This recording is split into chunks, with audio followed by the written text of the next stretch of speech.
of all the Saved by the Bell characters, like all the girls I grew up with wanted to be Kelly Kapowski. I never wanted to be her because she seemed like she's like too gentle. I always wanted to be Stacey. Interesting. Stacey Croce had some bite to her. Yeah, she had bite. She fought back a little bit. Yeah. She'd be like, Zach, you cheated on me. Yeah. Pop.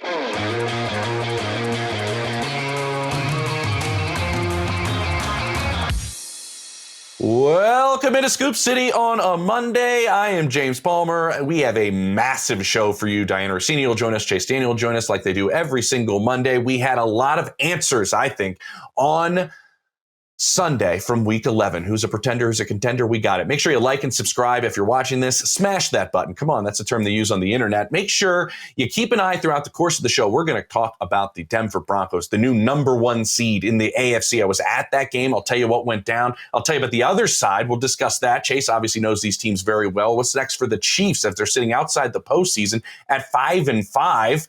And potentially could be a wild card team if they turn things around. It's an interesting sentence to say. Lastly, we have Josh Allen, 6 total touchdowns. Is this what the Bills need him to do, though, to be a contender in the postseason? We'll also obviously talk about that Seahawks and Rams game. Dianna, Chase, welcome aboard, guys. This was the week we were kind of waiting for, I think. The matchups we were kind of waiting for, the caliber of games, Dianna, we were waiting for. Yes. I like when the action lives up to the hype, right? Like we went into this weekend proclaiming that this was going to be the best weekend of football. And it was, right? Like we had some really, really good games. Yeah. And look, I got to tell you, I wasn't sure headed into these, obviously how it would shake out. But I can tell you if I had money on any of these games, I would have been a big loser. Oh, really? Because, yeah. Really? There were some... Who's the Mikey's the big loser? Yeah, Mikey's the big loser. I did a video and like on my phone. I never do picks, Dianna, because I don't really like picks. I was 10-3 this week without the Dallas Cowboys one. Like the chart, like crazy. I know, right? Like I never pick games, but I'm like, I saw some of these upsets coming. Not the Chargers Jacksonville game, which was nuts though. Yeah, interesting. Well, it might be something you stick to. You might have to keep making picks for Dianna and I say here on Scoop City. We're going to move on to what we are hearing, Dianna, because we have a lot of quarterback news to get to. Yeah, I feel like there was a lot of quarterback issues, injuries, and changes here after week 11 headed into week 12. So let's begin in New York where, look, I really don't think it's that big of a surprise, right, with the New York Jets getting a few days of rest coming off that Thursday night game. And we saw what Justin Fields has been doing this season. And we saw some of the limitations against the New England Patriots. So they decided to bench their starter, a starter that they're paying a lot of money to, as we know. So Tyrod Taylor will take over as the starting quarterback. As the Jets, I think here they're still in it from a space of trying to figure out where they want to be in terms of an organization, right? I think whenever I've talked to other teams that have faced them this year, I know we're a little harder on them. I feel like their opponents give them so much more credit. They're like, they are right there. Why? They're not as bad as you think. So I wonder if that's how it feels internally and if maybe they feel like Tyrod Taylor can give them that. Moving on to Pittsburgh and a former Jets quarterback, Dianna, Aaron Rodgers, the fracture on the left wrist. Are we going to see him next week? I know he wants to play. Yeah, we are still waiting to find out what these test results are going to show. Hopefully when you guys are watching or listening to this at home or in the car even, we have more answers. But as of right now, I can tell you, talking to some people with the Steelers, they don't want to show any sign yet of what it is. They're sort of bracing, but they feel hopeful. So we'll see how serious this is over the next few hours. We'll get more information to see if it's a fracture, a break, and how serious it is. Yeah, and then we have a big one in Atlanta. It seems like the Falcons could be without their second-year quarterback, Michael Penix Jr., for perhaps the course of the rest of the season. My understanding is it's believed to be a partial ACL tear.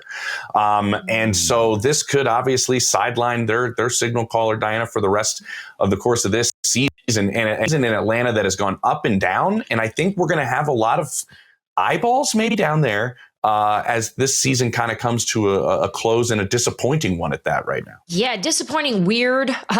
Obviously, they made moves in the offseason to beef up a defense. And look, I think there were moments this season already that we can look back on where I thought the Falcons had enough talent to be really good. In fact, I talked to a defensive coordinator who played them recently, and he said to me, if we had their players, we would be so much better than what we are. There's just like pure, admiration for what their team looks like in terms of a skill set. And look, that tells you then they're underperforming, right? And if people around the league are looking at them going, they've got some studs on their team and they're not able to figure it out. And Michael Penix, in my opinion, gave them their best chance. I think we've seen Kirk Cousins enough, right, to know that it's just, I don't think he gives them a good opportunity here to try to crawl back in this thing. We're talking about second-year quarterbacks. Let's talk about one that just pulled off a massive win in Denver. I was there for Bo Nix to take down Andy Reid and Patrick Mahomes, 22-19, a new number one seed in the AFC. Let's break this game down. I'm going to tell you and set the stage for both of you before we get into it. I was at that stadium. I'm a stadium lurker, as Dianna always says. I'm kind of always there. Hours before this game starts, I see Mahomes and everybody coming off the bus, and I'm talking to some people on that staff, and the vibes in the building start to be, Chase, like, this is going to be a Chiefs win. What was your vibe going into this game, and when did you start getting that switch to going, no, Denver can legitimately really win this game for sure? Yeah, I mean, look, I picked the Chiefs to win, to be completely honest with you. And so that was one of the few picks that I was wrong on. And the reason I picked Kansas City is just because I felt like they were the more desperate team. And in games like this, usually the more desperate team wins. However, hearing what you're saying and hearing the vibe, I mean, look, we knew this was going to be one for the ages. And it was one of those like classic AFC West matchups that was just like defense, and then who can score field goals, who can actually score a touchdown, who can do this. And to be honest with you, I feel the same way as Garrett Bowles did and do. And Diane and I, and obviously you covering the Broncos, we've been around this team on Scoop City a lot. I know Sean Payton, and I know that entire staff. It's like New Orleans West. We keep saying that. There's just something in the water there, man, that when games are needing to be won, they just make the right plays at the right time. Look, we've said this before, and I'm going to continue to say it, James. The Broncos are 9-2. They could very, very easily be 11-0. Like you're talking about a play or two in the Chargers game, and then one play in the Colts game that they could be undefeated. And look, it's not always great about how you win or how you don't, but there is something to be said about callousing a team. And that's what Sean Payton used to always talk about. In fact, it's what Andy Reid used to talk about, is like, hey, I don't care how we win. We're going to continually get better. As long as we can find ways to win, then that's all that matters. And I know there's been a lot talked about with Bo Nix, and rightfully so, because look, I've been critical about him at times over the last 4 or 5 games, because quite honestly, James, he has not seen the field well at all in the first 3 quarters of games. And I know he's clutch in the fourth quarter, and you can't have that happen in playoffs, because sometimes you just need to play a really solid entire game. And I felt like for the first time this year, Bo Nix really was solid the entire game. Like that throw to Troy Franklin on third down to get him into field goal range, that is a very high pressure, low percentage throw. And he put it exactly where it needed to be. He's not looking at Sutton. He's not looking at all these guys. He's looking at Troy Franklin. And I just think that sort of embodies the Broncos. And look, this team is always going to have a chance, like with the way their defense is playing. However, at some point this year, the offense is going to have to win a game, whether it's in the playoffs, whether it's going in. They're going to have to, like, at some point, they're going to give up 28 points on defense, and they're going to have to score 30 points to win a game. I just don't know if they're at that spot right now to be able to do that. And so I think the world in the NFL, that's what they see, instead of seeing like, hey, they're winning games that they should win. Yeah, I think that's a great point. It was, sitting up in that press box, Chase, the whole group is talking. Patrick Mahomes comes out in the second half with 2 opportunities to take the lead. And you're like, well, they're going to march down the field. They go 3 and out on both of those drives. Kansas City, you're just like, those aren't things you see happen with the Patrick Mahomes offense. Before we move to the Chiefs, I do have this final question to ask you. You mentioned the way they're playing. 1 touchdown in this game. They've won, 3 straight games by 3 points roughly. Like, is this sustainable in today's NFL? Great defense, difficulties moving the football through the course of 4 quarters, but maybe you make plays at the right moments. Can you be a team that makes a playoff run playing that way? And are there aspects, Chase, within this offense that you go, but wait, they're almost there in maybe this or this, and then we could say this is a really dangerous team if those things happen? Yeah. That's a great question. I think overall, in general, the answer would be no, you can't rely on just one unit, right? You got to rely on special teams, which we're not talking about Will Lutz enough. Like, he's making some big time kicks, has been outstanding. And for all intents and purposes, the entire special teams unit, for the most part, for the Broncos, has been outstanding, in my opinion. The defense, I would probably say, is the best or one of the top 2 or 3 defenses overall in the NFL. And they're doing it without 2 of their stud players, which hopefully they're going to get back. And so you can rely on that. But like I was saying, at some point, you have to play all 3 phases together. Like, when you need it the most, like, you can get to the playoffs playing like this and just kicking field goals and just doing that. You can do that. But the Broncos want to do more than just get to the playoffs. Like, could you imagine what the path would be like to go through Empower Field? I almost called it Mile High because I still think it's awesome. Empower Field as the 1 seed. Power Field at Mile High. Yeah, Power Field at Mile High. Like, could you imagine what they like that defense in a cold weather environment? My thing, and it sort of sucks, and it's just is what it is like they have to get a run game going. And J.K. Dobbins' injury, forget about the defensive injuries. That, to me, is the most important injury right now. That's going to be a huge loss. How do they figure out, 1, how to get Bo Nix going and legs wise, and 2, RJ Harvey? He's going to have a big time rest of the year. Like, he's going to have to grow up fast. He's going to have to get under center. He's going to have to run and do some stuff maybe he's never done before. They have to, whether it's jet sweeps, you have to get 100 yards rushing a game. Like, you have to somehow, whether it's Bo running for 40 yards a game and saying, hey, you need to take off a little bit more, 60 yards from the back. You cannot become one-dimensional. Yep, exactly right. Hey, listen, if that J.K. Dobbins injury happens 4 days sooner, they're probably trading for a running back, in all honesty. No doubt. But now it's going to be R.J. Harvey and Jaleel McLaughlin, who's been a healthy scratch for most of this season, now steps into that other side of things. We welcome back Dianna Russini, who's always just, breaking news. Do you have anything for us right now before we move to the Chiefs? What was our favorite thing that Sean Payton shared with us this summer? The weapon that they have for Bo Nix is the run game, right? Like, that was something that they wanted to build this entire thing around. So guess what? You take away that weapon, or if that weapon's not performing, that's not going to help Denver, and they know it. James, just for those listening, you work a locker room better than any human I've ever been around. And when I say work a locker room, it's like you have a twin or a triplet.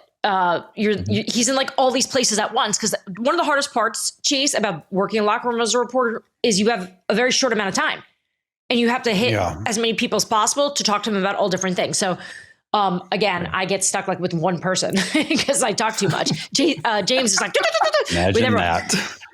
Working. Hey, listen, that's how she gets the so kids James, too. with that, I want to hear, like, I know you hit both, but can you paint a little picture for us of the locker rooms? Yeah, let's switch over to Kansas City, because we know that Sean's going to keep that locker room in Denver closed for a good amount of time. You got the strobe lights, you got the smoke, you got all the stuff, the dance party that's going on there. Sean loves after a win. So I'm like, okay, I got plenty of time to hit this Broncos locker room. And they're going into a bye. Some guys are going to linger. They're stoked. They're relaxing. So I go to the Chiefs locker room first.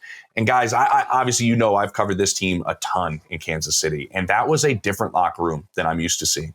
Mahomes in the corner, in the front corner locker, just fully dressed with a towel over his head for an eternity. Nobody near him, nobody talking to him, just sitting there. And it wasn't even like guys in that room were angry or kind of, some guys get in a corner, this Chase in a locker room, and they're kind of talking about what went wrong. Yeah. Everybody was just kind of deflated.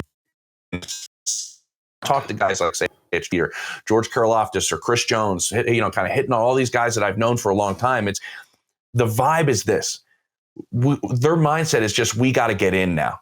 That's the only thing they're thinking about. Like, how do we get into the postseason? Then if we get in, like, we know we can make noise when we get there. But what a different mindset from what we've seen year after year in Kansas City.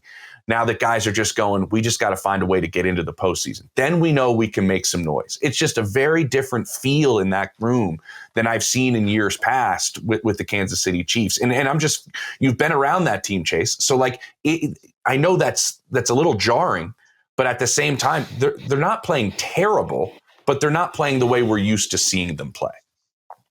Yeah, I mean, look, offensively for a while they were playing really well, and defensively they're still not playing. It's like you try to pinpoint the problems that KC has had this year, and quite honestly, it's hard at times because look, they don't have a run game. Their defensive line's not getting pressure as much as they would like. Like, I get all of that. However, they're just not winning the close games. They're just not making the plays that Kansas City is used to making in the clutch as they have for the entire time Patrick Mahomes has been there. They're 0-5 in one-score games this year. I mean, there it is. Like, they're 5-5. They're 0-5 in one-score games. And so you're not finishing at times. And I don't know if it's necessarily not them finishing at times, which it is, or more so like everyone that they play just being so super hyper aware of what has made Kansas City so great and maybe taking away some things in each game. Like, you could point to, in 5 games, James and Dianna, you could point to 10 plays that didn't go the Chiefs' way that are a difference between 5-5 and 10-0. Like, not all of them have been great, but you can really point to, and that's really the case for all these teams. Like, you can point to Broncos too. Like, well, they're 2-3 plays away from being 11-0. And it's just everyone in these situations. And I remember when I was in LA playing the Chiefs and we were in these tight games, it was like, man, it was just like known, like, hey, they're going to always make the play. And like, we're going to try our best, but they're just always going to make the play. Now it's sort of flipped to where, hey, okay, they're 0-5. They're not always making the play. It gives you on the other sideline when you're playing them, okay, as long as we can keep this game close, which really all of their games have been, we got a chance to win. Dianna, does that mean that fear is gone, do you think, from other teams after watching the Super Bowl and saying these close games? Like, do you think that fear of the Chiefs in those close games where you just feel like they're going to pull it out is maybe gone right now? I don't. I still think Patrick Mahomes, even though we've painted a picture here where they've struggled and he doesn't look as good as he normally does. And he even owned it after the game that it's on him. I think everyone knows it's still in there. And it's so difficult to count out the Chiefs. It's still only November, right? Like, I mean, I say only, but it's like, it's not even Thanksgiving yet. I don't think anyone here is discounting what the Kansas City Chiefs can still do. Just not yet. I just don't. Yeah, I think that's why everybody's so happy right now. They're sitting here going, if there's a chance they're not in the postseason, we could not be happy. They just don't want to play them. They're just hoping something happens. If this continues. Exactly. The one note I will say, talking to people in that Chiefs locker room, the depth has been a bit of an issue. Chris Jones is at 31, playing more snaps than he's ever played before. And I think we're seeing an impact, maybe those game-changing plays that he can make through the course of a game when he is playing just at an insane number of snaps compared to what he's done in the past. It's difficult up front when they're lacking. Little as George Karlaftis playing with a broken thumb. It's a little bit different up front. The other monster game, we're really covering it all here. Lions-Eagles Sunday night. Philadelphia survives 16-9. And they remain in obviously a stranglehold on the NFC East, but also on the NFC and where they're heading. We'll get to the Rams, who are right up there with them as well. But one thing that this game taught me, and I know we talk about the offense, but I'm going to start on the other side of the ball. We'll get to Diana's article and everything that's happening on that side, because before this show, guys, we talked about it. We got to mention this Eagles defense. Like, this is an unbelievable unit right now. And Dianna, you talked so much about Jalen Phillips and getting into that building and knowing Vic Fangio, but have you seen a midseason trade work out this well, this quickly, like Jalen Phillips and what it's done for this defense? Do you think Howie just looks in the mirror in the morning like, I just know all. And I can tell you that other teams that were in on Jalen Phillips too, that called, are looking at that situation going, well, at least we were on to the right thing that he can still play. And also, by the way, just another example of taking a player from one environment and putting him and surrounding him with a lot of winners, how great and how much they can rise to that level. Not, because Jalen Phillips was obviously very good in Miami, but this version of him stands out. So yeah, just the fact that he's that familiarity with Vic Fangio and that the defense was completely relied on yesterday. I don't know, and I know we're going to touch on the Lions. I don't know if this was just a result of this defense just being just absolutely monsters, or this was Jared Goff just struggling, and I just think that if this defense can play at this level, none of the stuff we're talking about on offense is going to be a problem in the postseason. Because that's the story in Philly, right? It's like, oh, this offense is we win, but we're not great. You may not have to be. Not if they play like this. Was it the defense or was it Goff, Chase? Chase, you don't agree with me. Well, hold on. Let me just answer today. I believe in you, what you were saying, but I think that it's very. At some point, the Eagles' offense is going to have to get going. Like at some point, they're going to have to put drive after drive after drive together, and they've done it when they can. And Sirianni came out and said, "Hey, just there's something to be said about this group." It's going to be ugly, and if they get into a shootout with teams, they can't win. They can't win, and unfortunately, it just puts so much pressure on your defense to play really well that I do think at some point, like they got to fix their issues in offense because it is bad. And James, to your point, is it Goff or the defense? I think it was the defense. Like Vic Fangio, to me, he's one of the most difficult defensive coordinators to play. And I'll tell you a couple reasons. One, well, he obviously look at the players he has, right? Like the players are great. However, he puts them in the right position at every point. Like he rarely pressures. And so from an offensive standpoint, when you're playing a team that pressures a lot, you actually like it because there's more chances for big plays down the field. And there's more chances for defenders to be out of gaps. And there's more chances and holes in the secondary because you're blitzing 6. You only have 5 in the secondary. What's really difficult as a quarterback, especially for someone like Goff or someone that's done it a long time and is used to getting explosive plays in the pass game, is staying patient. Like it's just, you have to stay patient versus a Vic Fangio team because all they do is they sit in quarters coverage, which means everyone, a corner, a safety, and a corner. They have the deep quarters of the field, the deep half of the field, and then you have 4 guys or 3 guys underneath. And so you have to be real patient with your tight end. You have to be real patient with your running back in the pass game. And then for a team that tackles that well, there's just not a lot of chances for big plays. And so he just really frustrates you as an offensive guy, because at some point you get frustrated, at some point you get impatient, at some point you want to take shots down the field, and especially with how they're playing on money downs, 3rd and 4th down, it's just really frustrating. So I think it's more defense than Goff, and they're frustrating. They're frustrating offenses right now. It's impressive to watch. We're talking about 2 very similar situations of the 2 teams that are atop the NFL, in the Eagles and the Broncos. We're talking about a dominant defense with questions about how this offense operates. To me, then I start looking at the players.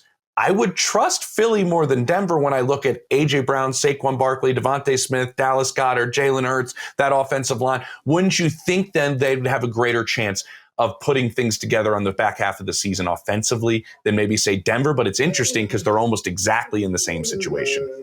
I do have more belief just from a talent perspective, like matching the Philadelphia Eagles up to the Denver Broncos. But with Lane Johnson now, he's going to be out 4 to 6 weeks with an injury. We know how different this Eagles team is when Lane is on the field compared to when he's not. And I feel like the formula this year for this Eagles team, and they're able to overcome it, which is tremendous, but it's a beat up O-line, an okay run game, which then affects the passing game. And that's where I think a lot of these frustrations have bubbled up. And we heard A.J. Brown last week venting about his frustrations about not having enough participation in this offense collectively. I know he was pretty supportive, I think, after the game on Sunday night about what they are doing, what they're trying to do. I can't imagine how difficult this is to even just manage, right? Because there's obviously some limitations, right? That you can't make Jalen be something he doesn't want to be and he's not comfortable being. And I think that's where the rub is on this of how are we going to get a passing game to be and look and take advantage of the talent that they have in these receivers if maybe the quarterback doesn't want to run the offense that way. But it's hard to argue because they win. And that's all that matters. And that's probably why this has become one of the bigger stories in the NFL because they're complaining, but who cares? Yeah, exactly right. I think he's been held under 200 passing yards 6 times this season, but they are winning football games. We're going to talk about somebody who put up a bunch of numbers coming up here on Scoop City on a Monday. That's Josh Allen, 3 rushing touchdowns, 3 passing touchdowns. But is it the type of effort that they're going to need week in and week out? Is that possible? Chase is going to break that down next on Scoop City. All right, welcome back to Scoop City on a Monday. James Palmer, Dianna Russini, Chase Daniel with you. We saw, if you had him or faced him in fantasy, congrats or I'm sorry. Josh Allen puts up 6 total touchdowns. So we're going to cut to the chase here, Chase, as we saw in just an unbelievable, heroic, Herculean performance from the big man, the reigning MVP. The issue is, for this offense to operate, does he need to play like that with the issues that they've had in the pass game and the way that we've seen the run game go up and down, even though they're still number 1 in rushing in the NFL? Yeah, look, before we get into the film, I agree with you, James. Like, you have to play like Superman now if you're Josh Allen and the Buffalo Bills to win, because defensively, they aren't as good as they have been in the past. And offensively, when there is no run game, we said this last week, when there's no run game, Josh has to rely on his Superman making ability. And he did throw some interceptions, but it's also, as we get into the play, and it's plays like this that really make a difference. Like, so you're going to see right here, all they're doing is they get lined up and empty. Josh, hey, can, which means, hey, we're switching plays. There's nothing open. They're running quick game. They're running a bubble to the right and a stick route to the left.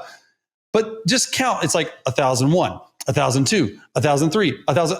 It's like 8 seconds to throw. And so I think that's really what's frustrating teams. And we've seen, like, we're not showing the bad of Josh. There were some bad of things, but he looks left, he looks right, he scrambles up. No, let's go back left. And let's go. And then to be able to throw a ball like this going to your left, and you throw it over 50 yards into the field. Like, there's so much stuff going on in his head. And could he have taken the stick route to the left right there? Yeah. But he said, you know what? They're only rushing 3. And when they rush 3, that means they can't get to me. I got 5 guys to do it. And you make throws like this. And yes, it looks good in the highlights, and James. Yes, it looks good and stuff like that. But they got to get more consistency out of the run game, because defensively, they're not doing a lot of stuff. The Miami Dolphins sort of found them out a little bit. And I think the Buccaneers did some stuff in that first half that Miami did, and they made some adjustments moving forward.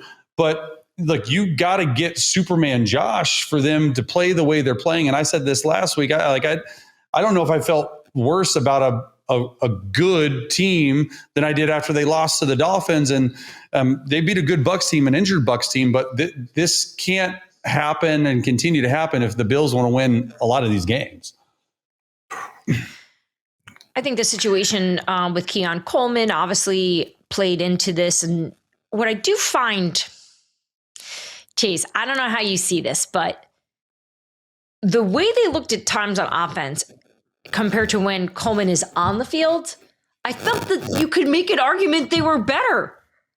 Like, look, they're not going to sit him. I get that. Like, that's not going to happen.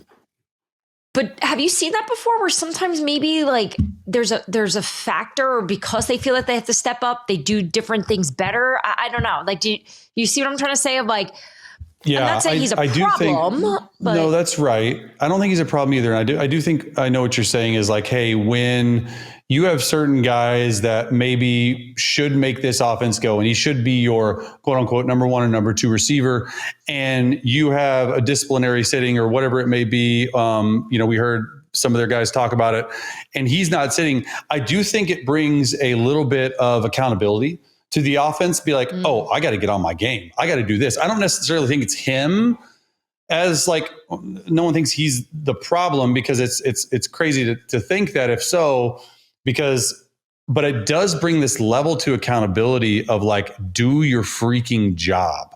And we can win without you, buddy. Like, this is the NFL. This is Sean McDermott. He's a disciplinarian at heart. He loves you, but like, he has no issue doing that. And they were able to win against a crazy Bucks defense that blitzes every which way.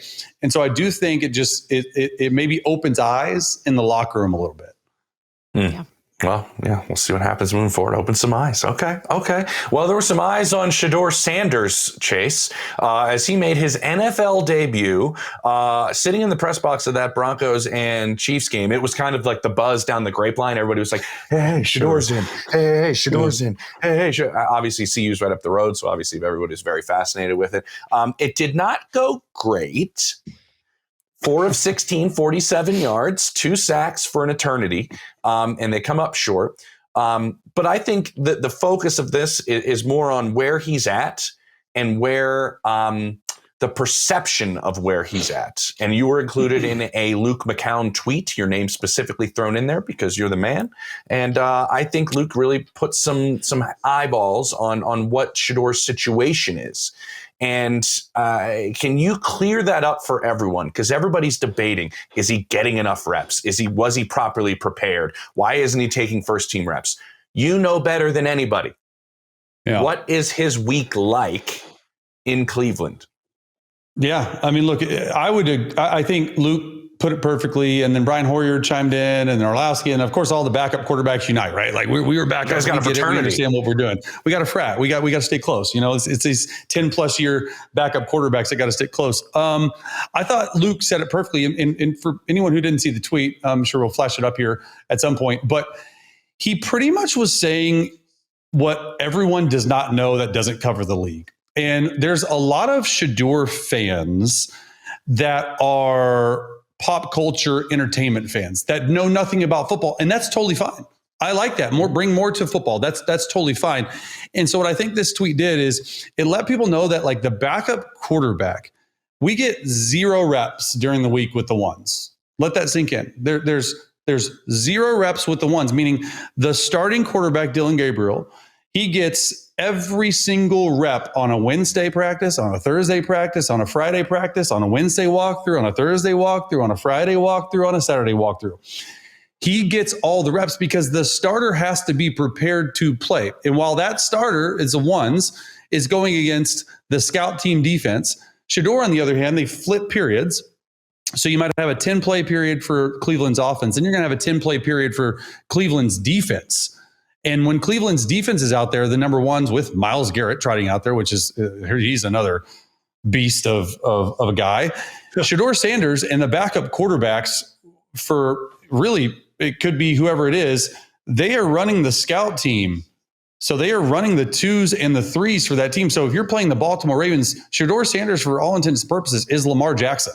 A couple things to get around that is, one, and I'm sure Shedeur has done this or will do this, is I would always stay after practice and I would always get with the backup quarterback coach or the quarterback coach or the offense analyst, and we would walk through the entire one's script, meaning the Cleveland offense's script. And so I would, at least in my mind, get through the footwork. I maybe not get a throw on air, but I would be able to see it in my mind and be like, okay, here's versus this coverage, here's versus that coverage. And I would walk through an entire practice of that.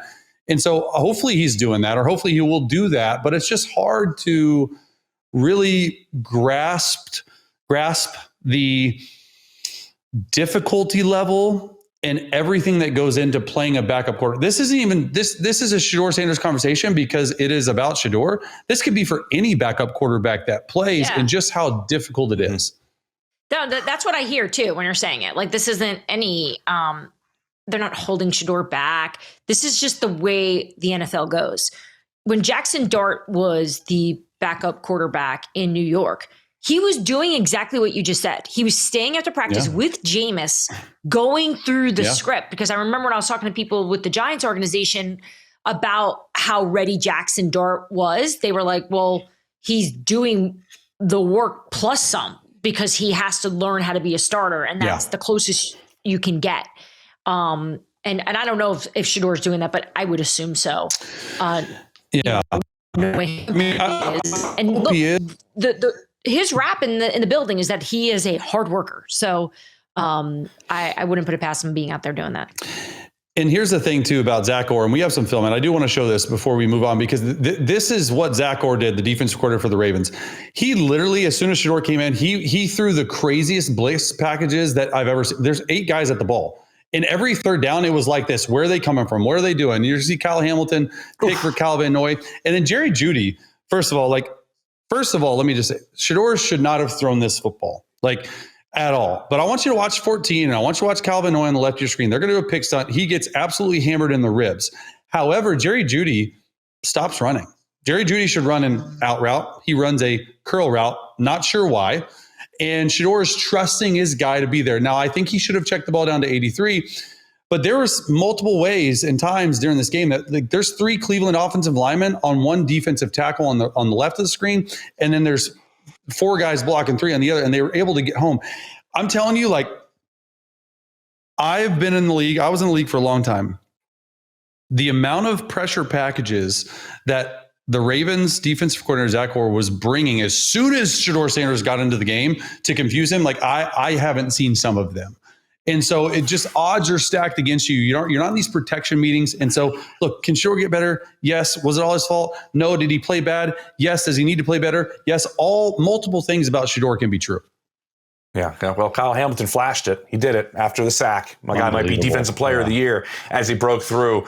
He's been playing outstanding for that Ravens defense. Listen, we're going to get to the Sunday scaries coming up here on Scoop City on a Monday. That's J.J. McCarthy. Yeesh. That's Sam Darnold in a big game, handling pressure, both types of pressure. Can he get over that?